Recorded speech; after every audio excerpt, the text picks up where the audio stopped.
Welcome to first talk on jurisprudence.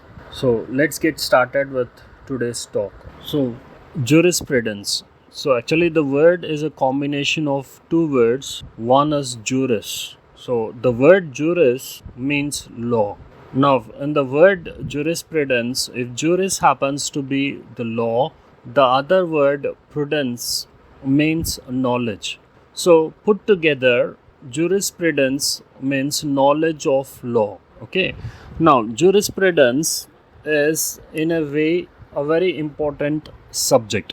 Why and very important legal subject, you may be wondering. The reason is like it becomes the foundation for all the laws that we are putting in practice. Let it be Hindu Marriage Act, or let it be Muslim Marriage Act, or let it be CRPC, or let it be Indian Penal Code. Okay, so the basic terminology, the basic words that we use or come across in various divisions or various acts of the law, the basic philosophy behind those words is mentioned or made very clear with jurisprudence.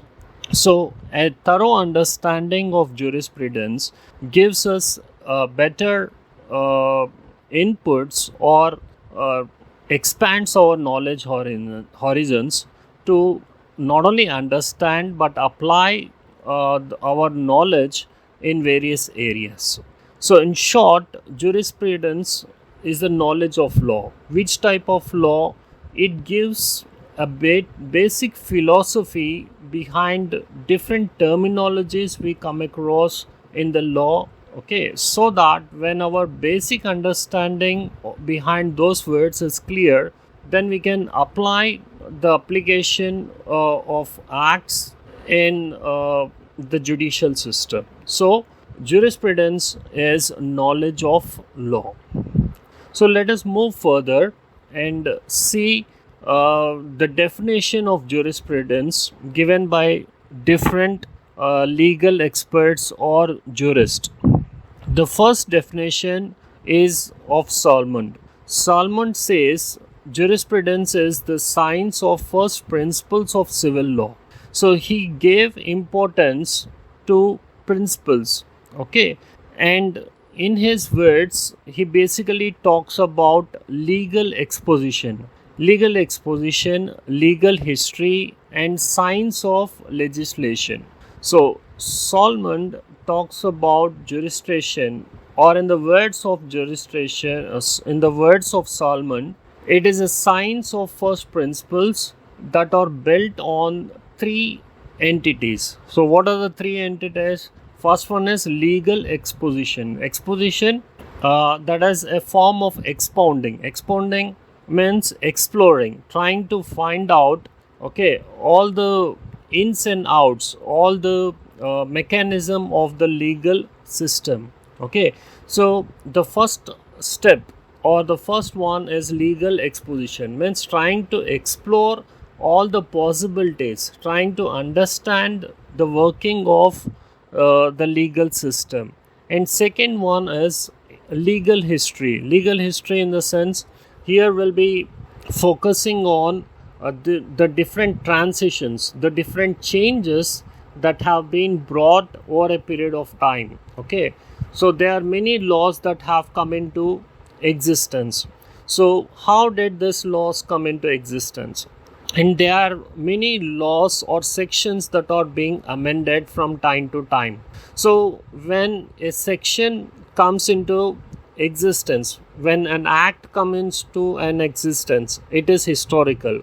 And with the passage of time, when this act or when such an act that came into existence is amended, okay, based on the circumstances, based on the situations, or based on improvising the legal system, amendments are part of the process, then it makes a special place in the legal history. Okay, then the last one is science of legalization. Okay, science of legalization. So what ought means what has to be done, how it has to be done, how we need to ensure that the legal system is strengthened. We need to ensure that the legal system reaches each and everyone alike. So this is quite possible only when it is applied in a scientific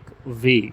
Okay, so what has to be done and how it has to be done, taking in care that the legal system reaches to the nook and corner, and the legal system remains same to one and all alike. So in the words of Solomon, so jurisprudence is the science of first principles. Okay, remember this keyword, it is a science. He referred jurisprudence as a science, and he talks about first principles of civil law. Okay, he focused here, the point to keep in mind is he focused only on the civil law. He doesn't talk about other areas of the law. Okay, so that was the first definition of Solomon. Moving further, let us look at the definition of jurisprudence in the words of Austin. So according to Austin, okay, jurisprudence is the philosophy of positive law. Okay, so Austin states that jurisprudence is nothing but philosophy of positive law. Now he has used, or he has introduced two words. One is philosophy and other one is positive law. Philosophy, when we talk about philosophy, the word philosophy talks about a person's approach. Okay, so here he is referring to the law system, and he is specifically talking about the understanding, or philosophy in short is an experience. So if we say, for example, we hear people say like it is his philosophy of doing the things. So what does it mean, like when someone says it is philosophy of doing his philosophy of doing things, means he has done a work, he has gained some experience, and based on the experience he has cultured himself. So the act of gaining experience and making a specific culture is nothing but philosophy. And here Austin talks about positive law, means he's talking about good aspects.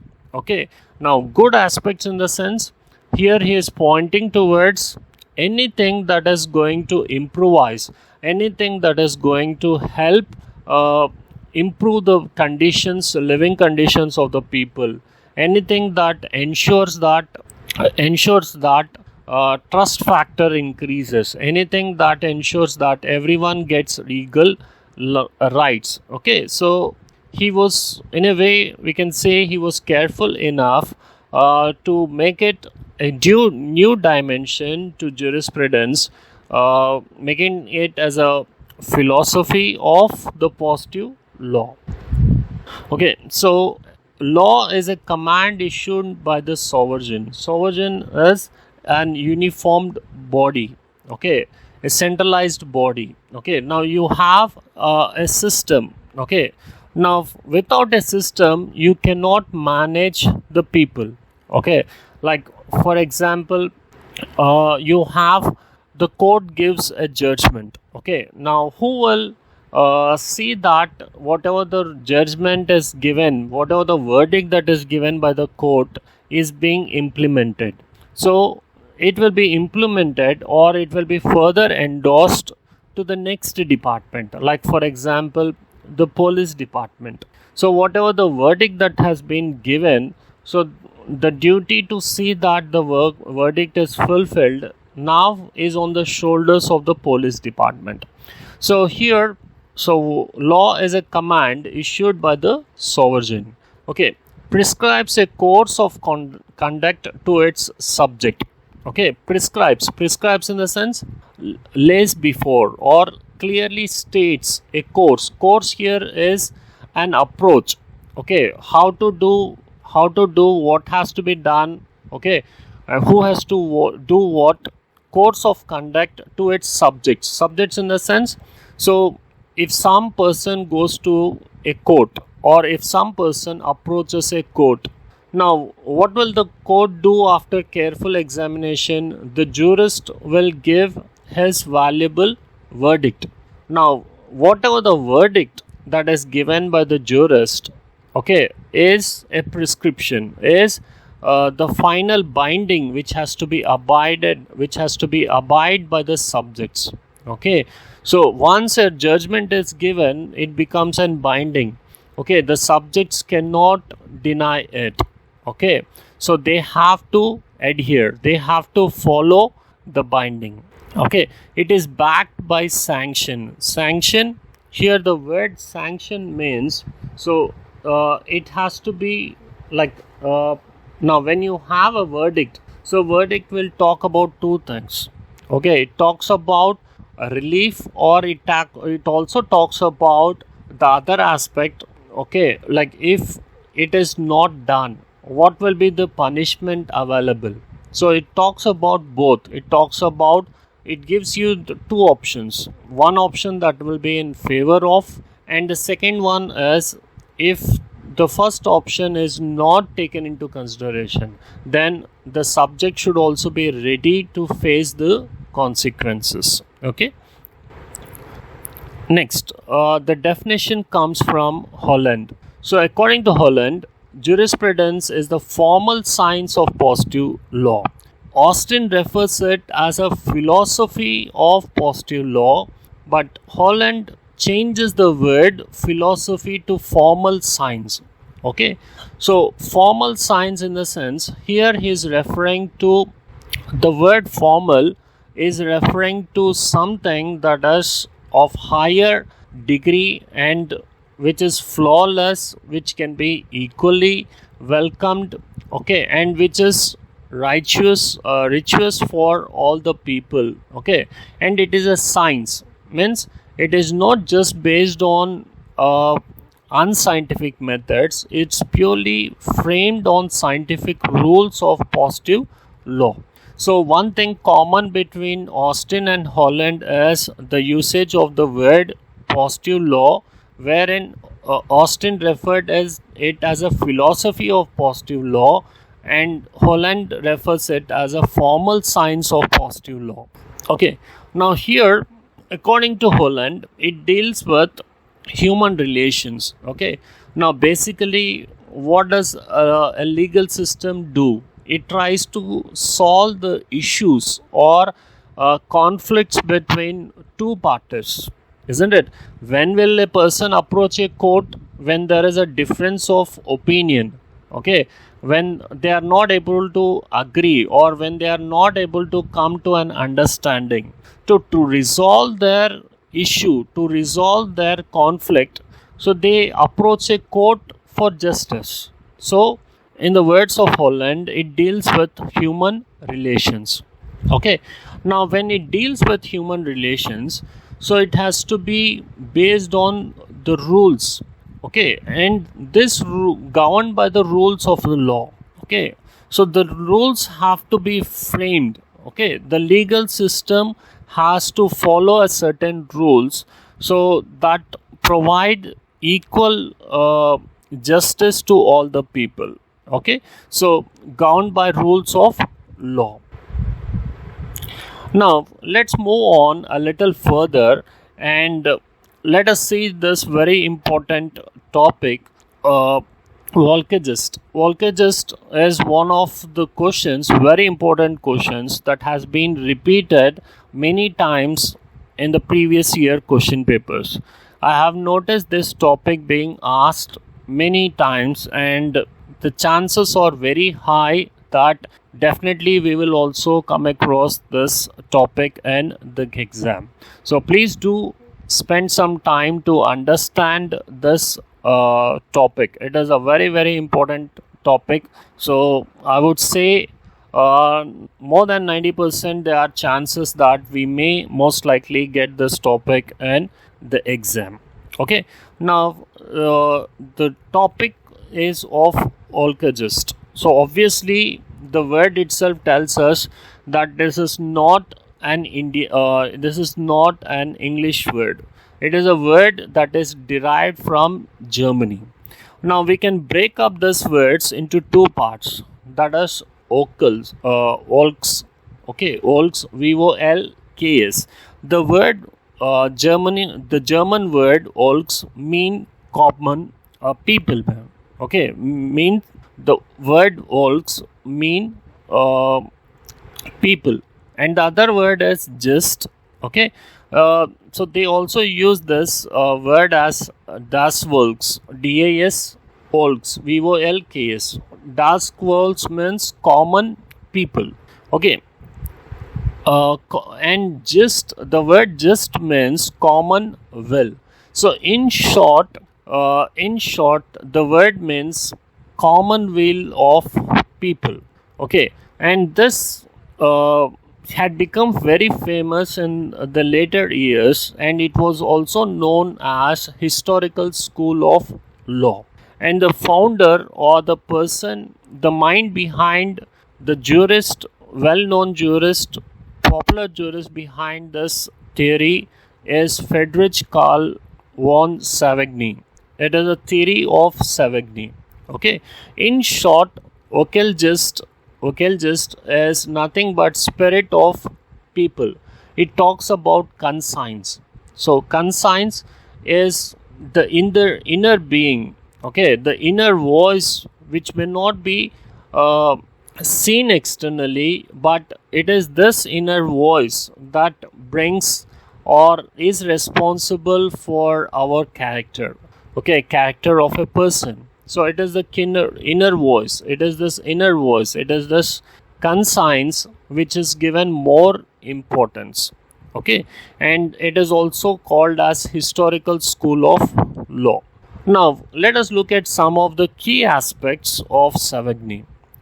Now the main idea, the central idea behind this theory was the law is an expression of will of the people, expression of the will of the people. Okay, now according to Savigny, law and people are not different. Okay, as people evolved, okay, as intellectuals or as beings which keep the capacity to think, as the logical minds evolve, okay, the way they interacted, the way they moved around, the circumstances also changed. And when when the living conditions changed, the prevailing laws also changed, in the words of Savigny. Okay, so he says the theory was that law is an expression of will of people, and it doesn't come from deliberate legislation. Deliberate legislation in the sense, so if a law or if a rule or if an act come into existence, so that act or that rule simply doesn't come into existence. There should be reason behind the bringing, or the reason behind why that law was formulated. Okay, what was the basic need to formulate the law? Okay, so without law, without a specific reason, okay, without any without any valid reason, things will not come into existence. Okay, same applies to law also in the thought school of Savigny, and it develops as consciousness of human arises. Okay, so and it develops, so there are many systems, okay, there are many points that were once considered accepted by the society. Okay, but as people evolve, the same acceptance which was a norm once in the past was no more considered as a norm. Okay, like for example, if you take example of a social evil, okay, like you take an example of sati. Okay, in the initial days, sati was not considered as a social evil. Okay, people knew that it was not good, but still it existed and it survived in the law until what time? Until the point where the people resisted. So people resisted and people raised their voice, so they amended the law. Now when they amended the law, they prohibited or they abolished sati system. Okay, now once it was acceptable, but now it is not acceptable.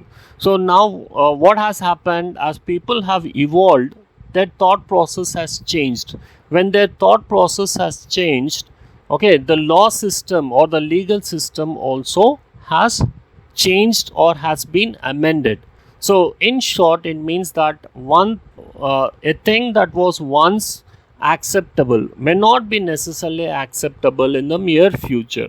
So the law gets updated, the law gets changed, okay, or amended according to the mindset of the people or according to the consciousness of the people, especially when the nation grows. Okay, like best example we can talk about, now almost we are living in a digital world. Okay, now earlier there were no much laws related with digital crimes. So with the increased number of digital crimes or cyber criminals, now what is happening now, there is a threat, there is a huge demand for new laws to be formulated.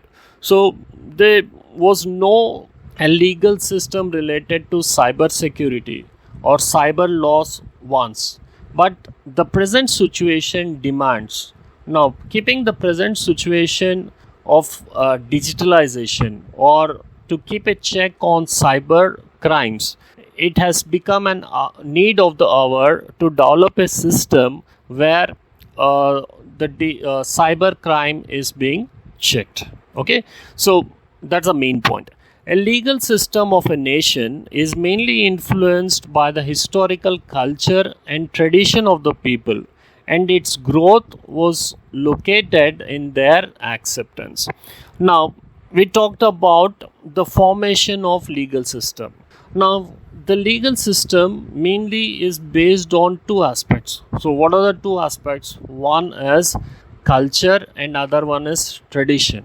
So, why do we need a law? Why do we need a legal system? The main essential point or the foundation of legal system is to see that there is peace and harmony in the society. Means there is a very close connection between peace and people and the society. Okay, now what will be the things that will balance this in a society? Mostly it will be the culture. Okay, culture, which is again a collection of customs. Okay, and tradition is the customs which have been forwarded, okay, been brought from one generation to another generation. Okay, so in short, when there are cultural changes, when there is traditional elevation of the things, then there is definitely a scope for growth. Okay, and how it is being accepted, how the laws according to the changing times are being amended. So that is also another key aspect in Savigny's theory. Moving on further,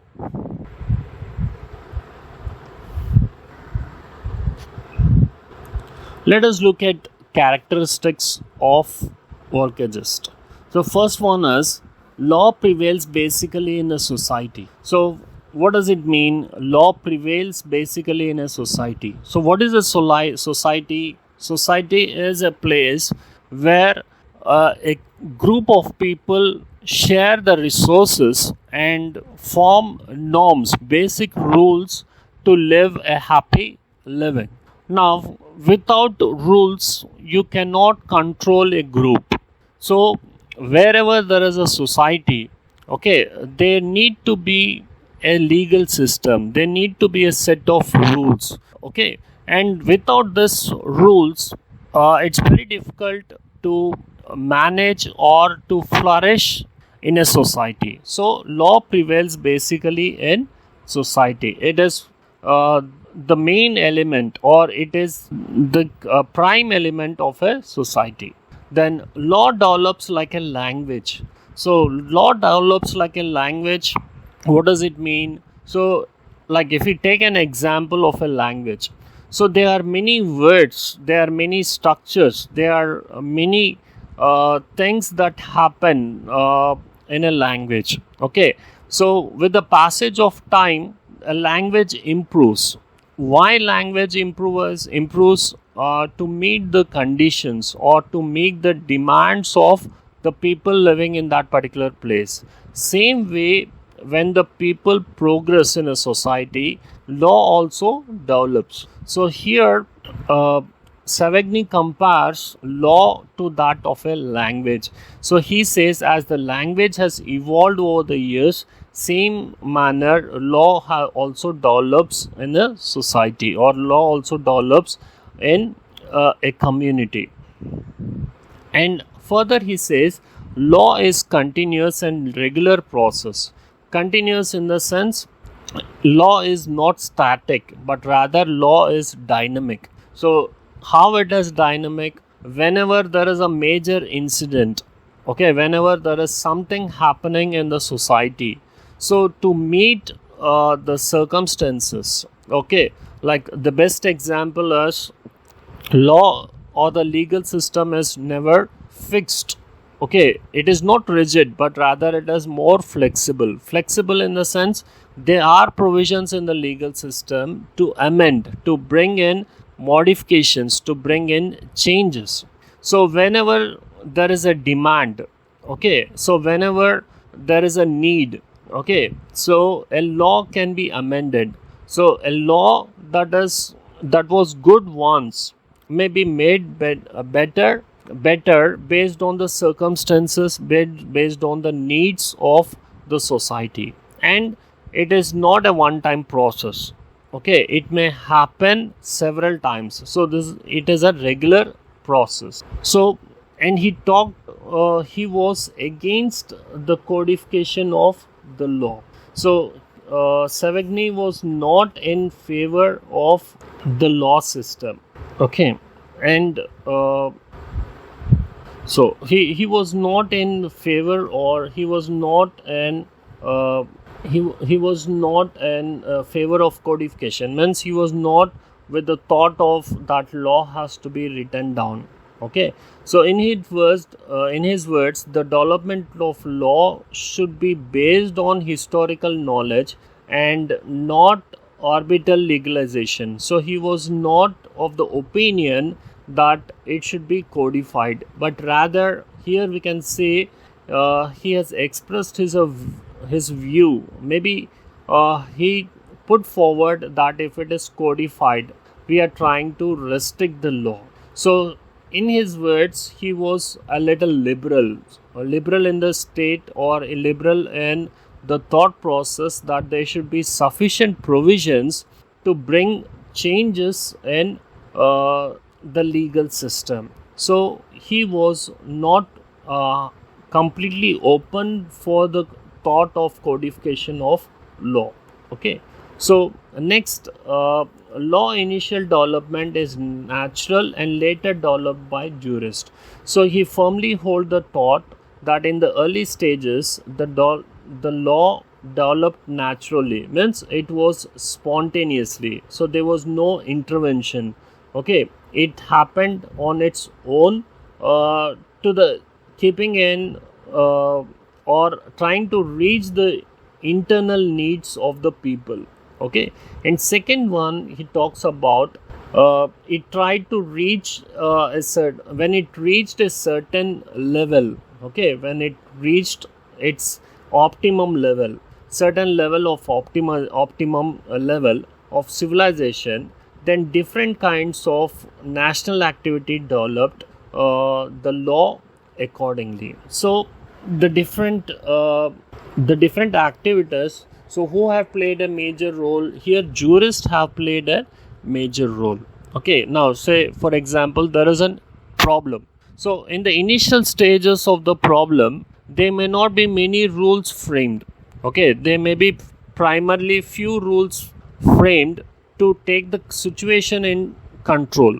With experience, with more number of cases, the jurist gets an in-depth knowledge about the issue, the in-depth knowledge about that particular problem, and when the number of cases, when his knowledge levels, experience levels of the jurist increase, then definitely he will lay down more firm rules to tackle and see that the law reaches and solves each and every problem related to that particular issue.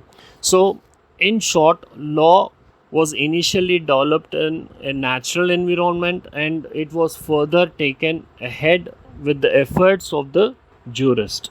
Now, there were also some criticism that was based on Volksgeist. So, first one is Volksgeist not always a law.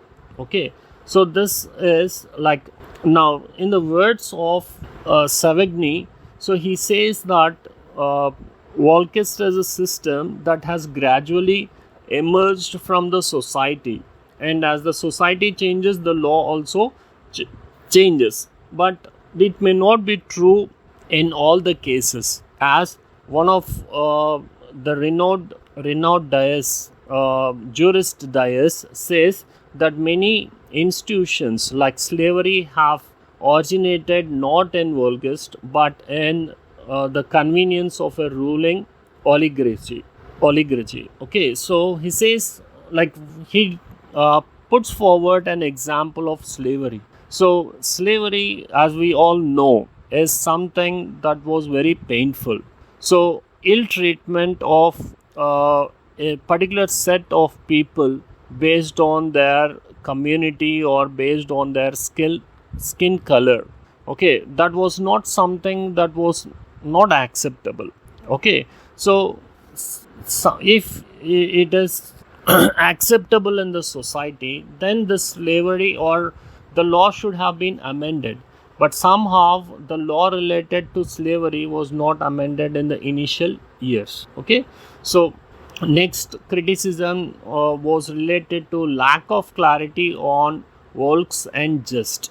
Okay, the theory talks about people, and the theory also talks about it also talks about common will, but it fails to draw a difference. Okay, it fails to draw a difference who are referred as people and whose common will is. So in most of the circumstances, if you look a situation from the perspective of people, then also it looks correct. If you look from the perspective of their will, then also it looks correct. Means in most of the circumstances, it is of a little bit of overlapping. So there's a lack of clarity. So at instances or at many places, it becomes very difficult to draw a line who is a common man or whom Volksgeist is referring as people and whose common will are they talking about.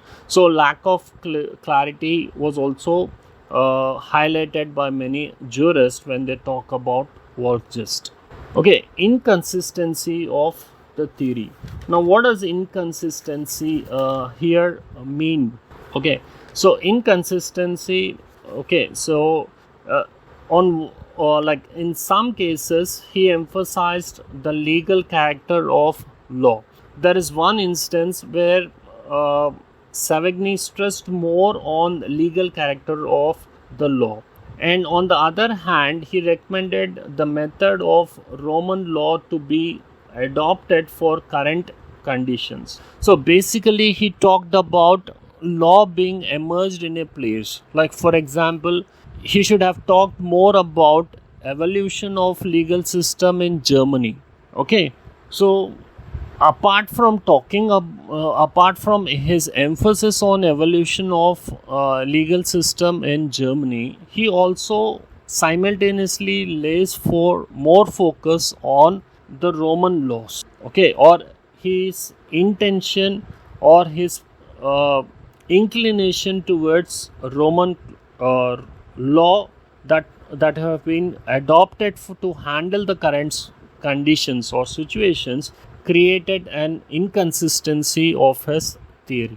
And the fourth one is, it is not an exclusive source of law. So what is this exclusive source of law? according to Savigny, Volksgeist is the only source of law in the society, but it needs to be corrected. So he says that Volksgeist is the only main source of law. Okay, so there is no need of any other subsidiary law or any other form of law. Now here we need to keep in mind, as society evolves, the law is also to be developed by legislation, and here Savigny gave no importance to legislation. Nowhere in his theory he talks about legislation. Okay, so this was very clearly pointed out by Lord Lloyd, who said that Savigny underestimated, or underrated the significance of legalization. So he did not talk about legislation. He did not talk about legislation. He did not say anything about legislation for modern society. So being Savigny himself a jurist, did not pay much attention to legislation. So he completely ignored this aspect, as stated by Lord Lloyd. Other law influencing factors ignored. So he also did not, his theory completely ignored the judge's function. It just talked about people, and it talked about common will of the people. It talked about amendment, or it talked about development of the legal system, but it never talked, or it never focused on the function of the judges to create the law. So as a well-known or renowned jurist, Patton states that the creative work of the judges and the jurist was treated rather too lightly. Means Savigny did not pay attention or did not take into consideration the efforts of the judges. So the last one is exploitation by National Socialist. So this is one of the major drawbacks of Volksgeist. So when we talk about Volksgeist, so it talks about the development of law system in a particular place, which was quite exploited in case of Germany. So as we all know, the National Socialists used the doctrine of Volksgeist in Germany for an entirely different purpose, which led to the passing of brutal laws against the Jews. Which has resulted during the regime of Hitler in Germany. So history holds a very big evidence for this. So we all know what had happened in Germany during the Second World War. How many people lost their lives. So this was in a way painful drawback of exploitation of National Socialist, the concept of Volksgeist. Now let's move on to the next topic, ratio decidendi. The word ratio decidendi literally means reasoning for deciding. The word ratio decidendi means reason for deciding, or reasoning for deciding. Now reason cited for arrival at a decision. Now in judicial context in the sense in a court, it is the reason which is cited for arriving at a decision in a case. Now what happens in a judiciary environment or in a judicial system, there is an issue which will be very carefully assessed by the jurist from all the possible angles to render the best of the best verdict, which is in favor of the victim. So ratio decidendi is something that helps to formulate, to come to an decision. Necessary notion to arrive at a particular decision. Necessary notation. So what does it mean? It is not the law that is getting attached in the contemporary case, but it is necessary notion which helps the court arrive at a particular decision. Now here notion in the sense, the clues or the guiding principles that help the jurist to come to an judgment or to frame the verdict related to the case. Okay, it is again the reason or the underlying reason to arrive at a particular decision is nothing but ratio decidendi. Now the next one is facts. Facts play a major role in deciding a case. Okay, facts cannot be similar in other cases. Now two cases may have a little bit of resemblance, but definitely the facts of both the cases will be 100% different. Now what brings in difference? The observation pertinent to the facts made by the judge cannot be binding in the other cases, though similar laws are attracted. Okay, now there may be two cases, the findings of the two cases may be completely different. Okay, now like for example, the court is looking in two diverse cases. Okay, now though the two cases are related to diverse, okay, so the diverse case one may be related to the divorce being asked by the spouse, by the female or by the wife, and in the other case the divorce would have been raised by the male.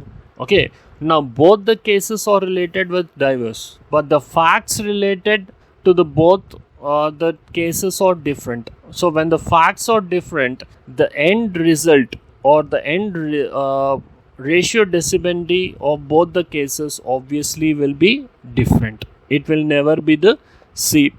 Okay, it depends upon the facts, it depends upon the witnesses, it depends upon careful examination of the case. Okay, then the jurist will arrive on the verdict based on ratio decidendi. Okay, so next one, reasons for arriving at a decision or binding in the sense, so if a judge comes to an gives his final verdict, if judge gives his final verdict or a jurist gives his final verdict, so there should be a reason for the final verdict. So the reason behind his judgment will be the ratio decidendi. Now there may be instances where multiple reasons for deciding in a case will be binding in subsequent cases. Now here the facts of the case, okay, multiple reasons can be utilized, okay, can be referenced in other cases in the future. Okay, so that is also possible, or these reasons can be indirectly applied and referred in other subsequent cases of the court. Okay, let us now look at one of a landmark case. Okay, so this is also known in the history as the snail case. So it was a case between Donogiev versus Stevson, 1932 AC 62. In this case, what happened was, in the year 1928, on 26th August, a person named Minchela purchased a ginger beer bottle to offer to his friend Mrs. Donogiev.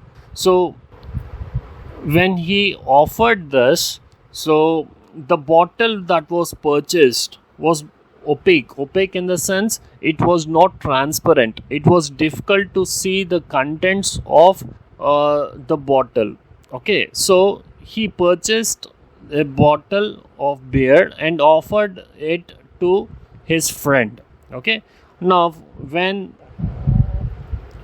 the beer bottle was consumed, or in the process of consuming or putting the contents of the ginger beer into a tumbler, they noticed, or at the last contents of the beer contained a snail. that floated on the beer. Means it was a dead and decomposed remains of a snail.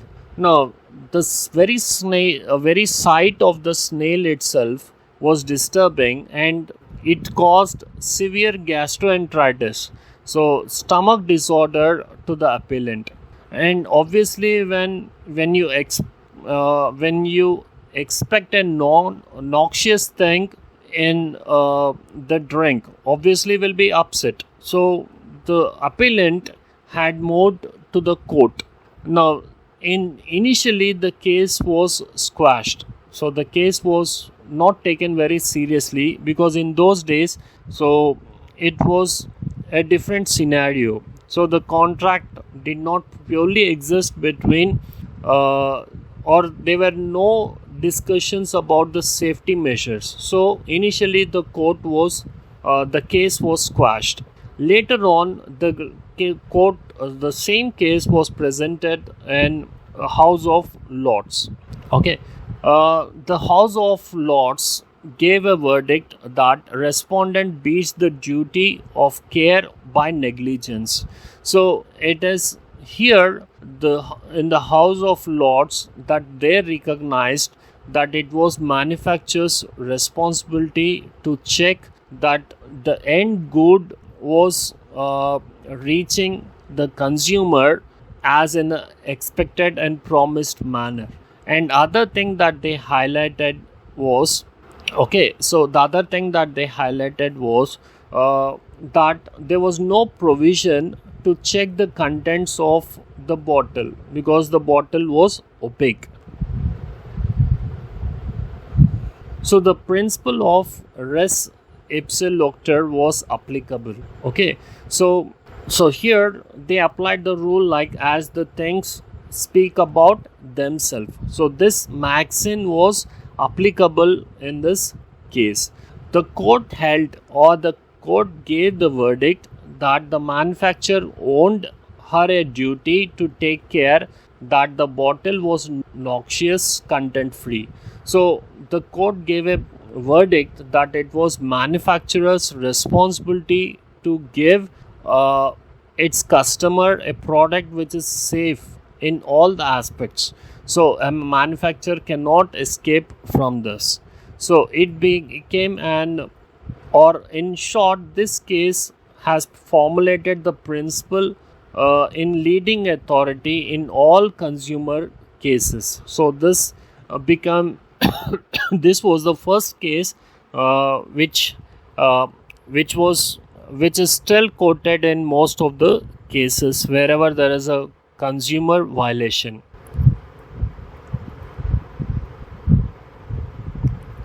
Moving on further, let's have an understanding about primary and secondary rules. Now, what are these primary and secondary rules? Now, based upon the needs, whenever there is a major issue, an act is formed. Now, what does an act contain? An act contain different sections. Okay, if such a thing happens, then what has to be done is mentioned under the sections. Now, when sections are mentioned, okay, so they have to follow a procedure. So how the procedure has to be followed will be related or will be put forward with the help of rules. So rules can be basically of primary rules and secondary rules. So in the words of H.L.A. Hart, so law is a system of rules which explains the nature of law or essence of law. So finally it should be implementation. So a law is framed. Now how that law that is framed comes into existence? So it will come into existence only upon implementation. Now what implements? So rule is the thing that implements the law. Okay. So law is a system of rules which explains the nature of law or essence of law. Then he gave further clarification or clarity on what is a primary rule and what is a secondary rule. So basically primary rules or in the nature of imposing duties. Okay, so primary rule, like for example, a person has been arrested.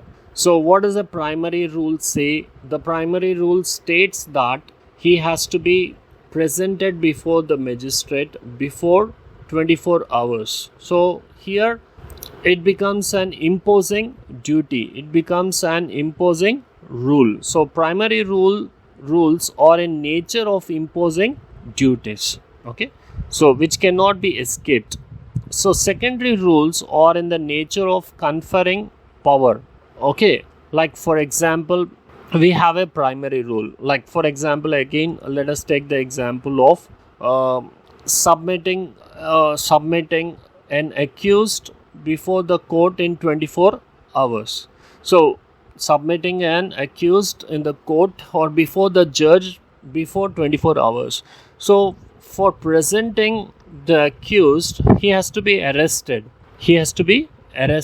So the secondary rules talk about, or the secondary rules or the supporting rules that will help to implement the primary rules.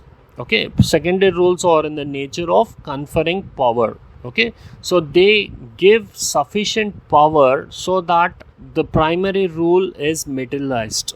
Okay, the primary rule is comes into action. Okay, next, the combination of primary and secondary rules is the most powerful tool for analysis of much that has puzzled both the jurist and political theorist. Okay, now here we have to say that both primary and secondary rules are framed in such a way that they help in solving any big issue. So that's the reason there is no doubt to mention or refer them as a powerful tool that can be used to analyze, okay, different situations that has puzzled or confused both jurists as well as the political theorist. Now let us have few more inputs on primary rules. Primary rules are basically those that are imposed duty upon the individuals and are binding because of practices of acceptance. So here we have two things. One, imposition of duty, and other one is binding. Means you cannot move away from what has been put on you or what has been allotted to you. Okay, it requires people to do or abstain from doing certain things or actions. So basically primary rules highlight two things. So what are the two things? If something has to be done, so what is the procedure that has to be done? So you cannot deviate from the procedure. And other thing is, if something should not be done, okay, it lays down very clear instruction why it should not be done. Okay, next, not enough for maintenance of social control. Though we have primary rules, okay, sometimes a primary rule may talk about only a vague or a primary rule may talk about a broad area of an issue. So the broad area of an issue is okay, but how will the broad area of the issue be addressed? That is also important. So that aspect will be dealt with secondary rule. So sometimes having a general or open presentation of a primary rule may not be sufficient. So without a legislature, courts or administrative authorities, they are no use and or defective.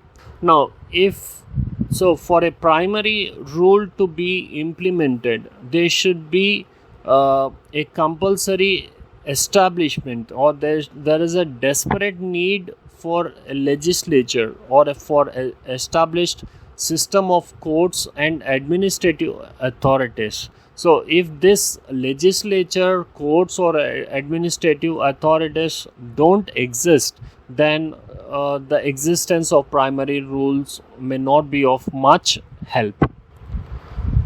And in the words of Hart, he says that uncertainty, static character, and inefficiency are major defects. So primary rules will be only good when they are free from uncertainty, when they are not static, and when they are more efficient. Okay. So rules are static in character. Static in the sense they are fixed. So rule is a rule for all. Rule doesn't change from person to person. So static in the sense it is fixed. And those are inefficient as there will be no agency for determining disputes about the rules, their instances and violations. So primary rules in most of the cases will be fixed. So whenever there is a need for a change, then what brings in the change? The change will be rendered by the secondary rules. So basically primary rules are static. Once they are formulated, they cannot help themselves. They need the help of secondary rules. Secondary rules may contain certain provisions that can bring again the primary rule and make the primary rule flawless. Okay, to remove those defects, the remedy in the sense solution, is the supplementation of primary rules with secondary rules. Now, if a primary rule is formed and this primary rule has to be is in certain way, certain aspect of the primary rule is not is not acceptable, or there is a certain difficulty in implementing the primary rule. So the difficult aspect of the primary rule can be further handled by the secondary rules. Secondary rules can aid to make the process easy and simple. Now let us look at the secondary rules. So what are secondary rules? So secondary rules are also known as supporting rules. So secondary rules confer powers on legislative. Confer powers in the sense primary rule gives a general approach. Okay, and secondary rules talk about a sort of implementation, or talk about the ground level or root level procedures.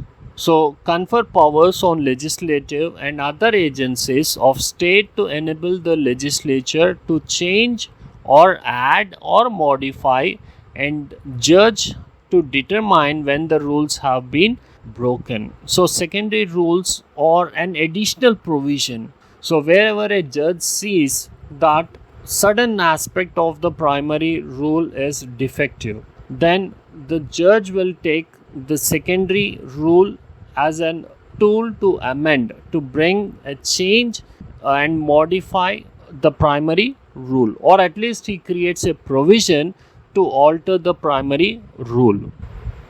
So its introduction is a move from pre-legal to legal world. Okay, so secondary rules with the modification of time. So there may be different aspects where things have to be changed in a broader aspect. Things have to be changed for the better. No, in all these areas, primary rules, where primary rules are mostly, some areas of the primary rule have become ineffective. The ineffectiveness can be reduced again by secondary rules. Okay, so that's why it may not be wrong to say that its introduction is a move from pre-legal to legal world. So primary rules remove the defects of uncertainty, static character, and inefficiency of the regime of the primary rules. Like, what does it mean? In some areas, if by chance primary rules have become static, or they have become inefficient, then there is a lot of scope that secondary rule can do to bring back efficiency of the primary rules. Okay, so in today's session we have looked at topics that are very, very important especially from examination point of view. So we have looked at introduction to jurisprudence. We have looked at Volksgeist. Okay, we have looked at ratio decidendi. Okay, we have looked at primary and secondary rules. And again I say these are the topics that have been repeated again and again in the exam. So please do take time to listen to these concepts again and again. And thank you for listening to the lectures. Please do take out time to share the good work with all your near and dear ones. Okay, and please don't forget to subscribe my channel. So I'm adding all this videos in my YouTube channel named Sufi Voice. So please do subscribe my channel and share this information with your near and dear. So all the best. So all the best for your exams. Okay, thank you.